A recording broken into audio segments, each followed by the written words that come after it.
এই গণহত্যা যেভাবে চালাইছে এভাবে দেশ চলবে না। আমরা জীবনও দিতে পারি ছাত্ররার জন্য, ছাত্র সমাজের জন্য। আমরা ছেলে মেয়েদের ভবিষ্যতের চিন্তা কইরা আমরা রাজপথে আইছি।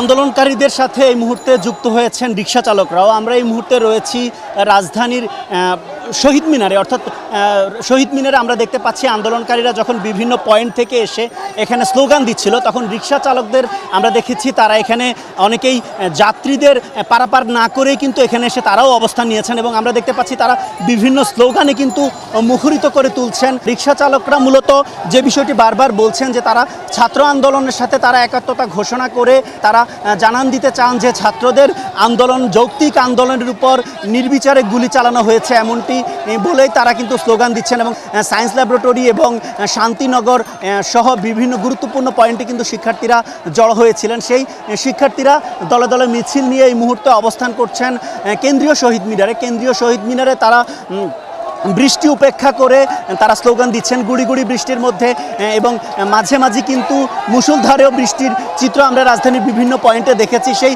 চিত্র দেখার পর আমরা এখানে এসে যে দৃশ্যটি এই মুহূর্তে দেখতে পাচ্ছি যে আসলে এই ঢাকা বিশ্ববিদ্যালয় এলাকায় যারা মূলত রিক্সা চালিয়ে থাকেন সেই রিক্সা চালকরা এই মুহূর্তে এই আন্দোলনের সাথে এসে যুক্ত হয়ে স্লোগানের সাথে মুখরিত করে রাখছেন। যখন গাড়ি চালায় তখন দেখছি ছাত্রলীগ অনেক অত্যাচার করছে, অনেক। আমরা ঘুরা ঘুরা পেছান্তা ছাত্রলীগ, আমরা ছাত্ররা নিয়ে আমরা গাড়ি দিয়ে নিয়েও আমরা দূর করে বাঁচাইছি।